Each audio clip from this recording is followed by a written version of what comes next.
Oke, ketika kalian tuh memiliki perangkat ya teman-teman, perangkat kayak gini memang seharusnya ya, kenapa kok di ruang komputer itu sebenarnya harusnya steril ya teman-teman. Nah di sini ini adalah salah satu pengalamanku nih. Nah ini tuh untuk MOS M ini pernah tak bahas juga ya teman-teman ya, untuk M ini M590 ini di channel ini ya kita unboxing kayaknya kalau nggak salah. Dan ternyata sekarang ini udah sekitar 3 tahunan ya, 3 tahunan mungkin ya. Seperti ini dia kayak gini teman-teman. Dan ini juga untuk kliknya itu udah mulai bermasalah gitu ya teman-teman. Nah kenapa hal ini bisa terjadi? Simak.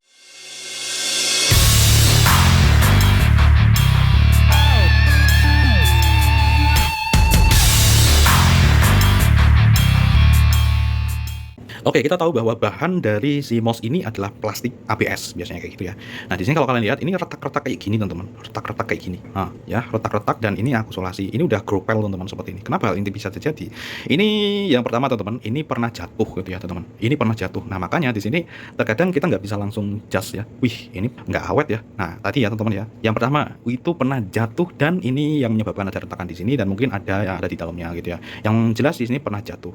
Terus yang kedua, teman-teman. Yang kedua, walaupun pernah jatuh tadi, ini ternyata nggak apa-apa gitu ya teman-teman. Dan kedua, seiring berjalannya waktu, ternyata di sini tuh ada retakan kayak gini. Kenapa hal ini bisa terjadi? Ketika aku renungkan teman-teman, di sini aku biasanya pas makan gorengan ataupun makannya berminyak teman-teman, biasanya pas dalam kondisi tangan itu masih itu, kita belum cuci tangan, itu biasanya langsung memegang mouse kita gitu ya, kayak gini.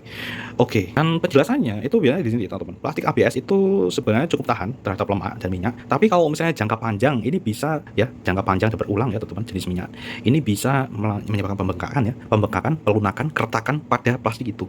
Jadi ini valid teman-teman ya, ini valid seperti itu. Jadi bukan masalah di sini tuh awet atau enggaknya, tapi di sini perangkatnya ini dia itu memiliki bungkusan luar ABS ya, plastik ABS. Dan ketika kalian itu menggunakan ini terus teman-teman, menggunakan ini dalam kondisi tangan kalian itu berminyak terus-menerus dan kalian tidak aware masalah ini gitu ya teman-teman, ini bisa menyebabkan hal ini terjadi gitu ya. Makanya di situ ini sebagai pembelajaran buat saya pribadi juga ketika kita memiliki perangkat ini, karena ini juga tidak murah gitu ya teman-teman. Ini tuh mahal lumayan gitu ya, 300 ribuan gitu ya teman-teman di sini tuh ketika kita beli gitu teman-teman. Dan ya itu bukan hal yang murah gitu teman-teman. Berbeda mungkin kalau misalnya kita pakai yang 50 ribuan yang kabel kayak gitu, kalau rusak ya sudah gitu ya teman. Ini lumayan gitu ya. Jadi ini kayak waduh, kenapa gitu ya? Kenapa kok aku nggak aware masalah ini gitu ya. Jadi kita harus steril gitu ya teman-teman. Jadi kesimpulannya adalah di sini ini bukan masalah perangkat ini itu enggak ini ya teman-teman ya, tapi ini harus steril. Dan yang ketiga ya, yang ketiga ini yang perlu aware ini teman-teman ya. Perangkat ini tuh tidak didesain untuk gaming teman-teman ya. Kalau untuk ini, jadi ketika kalian tuh membeli perangkat untuk gaming ya, itu kalian beli yang memang untuk gaming gitu ya. Ini bukan untuk itu gitu ya. Ketika kalian gunakan untuk gaming dan itu ngeklik terus ya, semakin banyak kalian kan itu kadang kalau ngeklik kan itu tidak kerasa teman-teman ya. Dulu aku pernah pengalaman kayak gitu, tidak kerasa gitu kan teman-teman. Nah ketika tidak kerasa kayak gitu, ngerti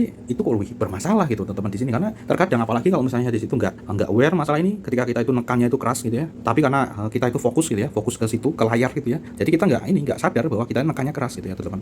Nah gitu teman-teman, jadi itu perlu penyesuaian ya. Jadi kalau misalnya perangkat ini memang tidak ditujukan untuk itu ya udah, jadi gunakan untuk sewajarnya gitu ya teman-teman, seperti itu. Dan ini tuh sebenarnya enaknya teman-teman, ini dia bisa switch ya untuk M590 walaupun ini udah discontinue ya, tapi untuk yang sama mungkin ada teman-teman di situ. Dan biasa ya, kalian lihat aja di deskripsi lah pokoknya biasa. Dan di sini ini ada dua tombol shortcut yang mungkin ini dapat bermanfaat bagi beberapa orang ya, terutama mungkin desainer ya atau 3D modeler gitu ya, animator. Jadi ini bisa kalian input ya shortcutnya gitu ya, sehingga nanti bisa cepet gitu ya. Jadi ini di sini dua ini nanti bisa tekan ini gitu ya teman-teman, tekan ini kayak gitu untuk shortcut tertentu, untuk fungsi tertentu, sehingga ini dapat mempercepat workflow kalian teman-teman. Seperti itu sih, itu enaknya. Dan scroll, ini ada scroll, terus ini kita bisa ubah di dua perangkat ya berbeda. Dan itu dia, ini pernah tak bahas juga, ini udah ganti baterai teman-teman, ini udah ganti baterai satu kali gitu ya teman-teman, seperti ini. Sejak dia itu kita review di sini ya, itu awal kita tuh punya ini gitu ya teman-teman, walaupun biasanya itu telat seminggu atau sebulan kayak gitu.